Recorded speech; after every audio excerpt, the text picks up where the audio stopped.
क्या छत्तीसगढ़ जहां से विजय कुमार जी आए हैं हमारे उप मुख्यमंत्री, क्या झारखंड, क्या गढ़चिरौली, क्या महाराष्ट्र, क्या हिमाचल प्रदेश, क्या अरुणाचल प्रदेश, जहां जहां हमारे आदिवासी भाई हैं सभी भगवान बिरसा मुंडा को आराध्य देव मानते हैं और इसलिए प्रधानमंत्री मोदी जी ने उनके जन्म दिवस पर आदिवासी गौरव दिवस के रूप में मनाने का तय किया। आपको जानकर खुशी होगी कि आदिवासी भाइयों का बजट 3 गुना बढ़ा दिया गया है मोदी जी के द्वारा।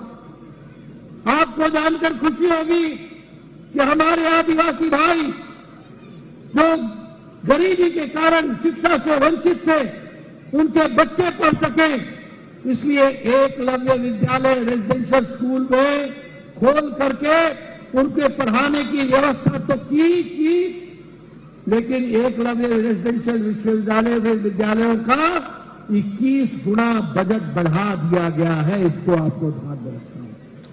हमारे विजय कुमार जी आए हैं, बस्तर जानते हैं वहां पढ़ाई करना कितना मुश्किल है। बीजापुर के इलाके में वहां रेजिडेंशियल स्कूल को खोल करके हमारे गरीब आदिवासी भाई पढ़ लिख करके मजबूत बने, इस बात की योजना को प्रधानमंत्री जी ने साकार करने का काम किया है। और इसी के साथ साथ हम यह भी कहना चाहते हैं कि जो हमारे वनांचल में जो उपज होती है, जिसमें से 10 तरीके के उपज को एमएसपी मिलती थी, आज मोदी जी के राज में 90 किस्म की उपज को एमएसपी दिया जा रहा है और इस तरीके से उनको मुख्य धारा में शामिल किया गया है। आदिवासी भाइयों के को मिलाकर के उनकी सड़कों की व्यवस्था हो, उनकी शिक्षा की व्यवस्था हो, उनकी स्वास्थ्य की व्यवस्था हो, उनकी कृषि की व्यवस्था हो, उनकी पढ़ाई के साथ साथ उनके हर तरीके से व्यवस्था की जाए। इसके लिए प्रधानमंत्री जनमन योजना में प्रधानमंत्री जी ने 24,000 करोड़ रुपए दिए हैं ताकि आदिवासी भाइयों का जीवन अच्छा हो सके। वैसे ही हमारे पिछड़ा वर्ग, अति पिछड़ा वर्ग, किसी ने इनकी चिंता नहीं की। आज राहुल गांधी ओबीसी की पर रट लगाते हैं। ये राहुल गांधी से पूछो, काका कालेलकर की रिपोर्ट पर तुम्हारे दादा परदादा क्यों बैठे रहे?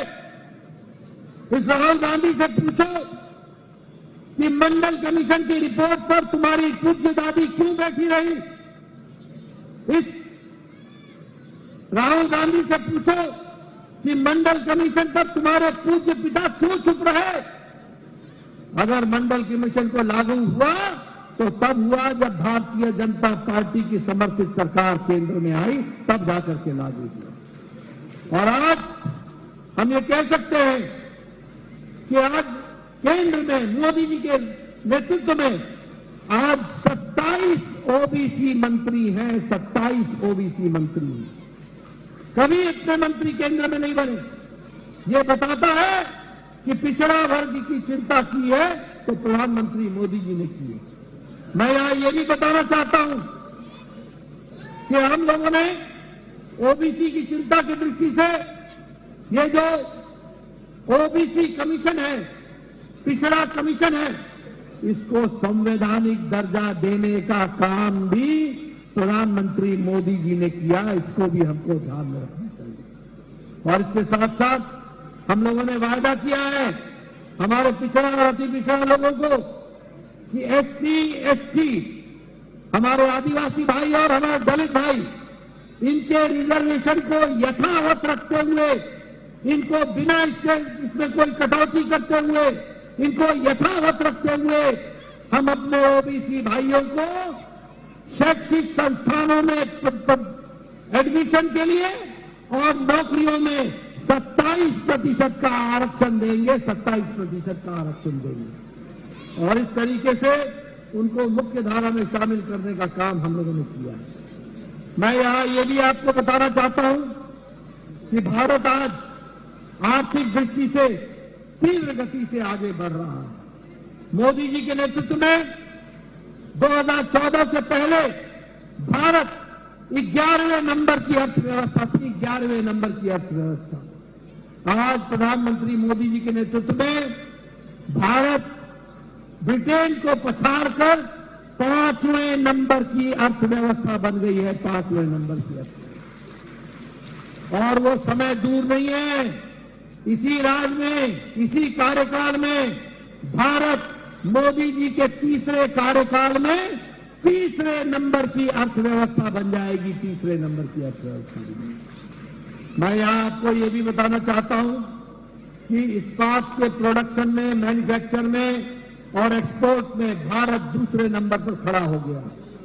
आज भारत हमारी दवाइयों में सबसे सस्ती दवाई दुनिया को देने में भारत आगे हो गया। आज जब हर एक जगह की आर्थिक नीति लड़खड़ा गई है तो भारत एक उज्जवल भविष्य के रूप में देखा जा रहा है। आज इसे ब्राइट स्पॉट के तरीके से देखा जा रहा है, और इसलिए मैं ये कह सकता हूं कि विकास की परिस्थिति आज हम सबको देखने को मिली। झारखंड के विकास में भी हमारी सरकार ने कोई कसर नहीं छोड़ी है, और उसी तरीके से देश के दृष्टि से भी विकास को आगे बढ़ाने का काम किया। मित्रों, मैं आपको बताना चाहता हूं, आपको जानकर खुशी भी होगी कि प्रधानमंत्री मोदी जी के नेतृत्व में भारत की आबादी में 140 करोड़ की जनता में 25 करोड़ लोग गरीबी की रेखा से ऊपर आ चुके हैं। वो उनकी गरीबी समाप्त हो गई है, वो गरीबी की रेखा से निकल चुके हैं, और 1% लोग ऐसे हैं जो अति गरीबी से के नीचे हैं। बाकी सब लोग गरीबी की रेखा से ऊपर आ चुके हैं। ये संभव कैसे हुआ है? 25 करोड़ लोग गरीबी की रेखा से, बीपीएल से निकल चुके हैं। ये संभव इसलिए हुआ है क्योंकि प्रधानमंत्री गरीब कल्याण अन्न योजना 80 करोड़ की जनता को 5 किलो गेहूं, 5 किलो चावल, 1 किलो दाल ये देने का तय प्रधानमंत्री मोदी जी ने किया है।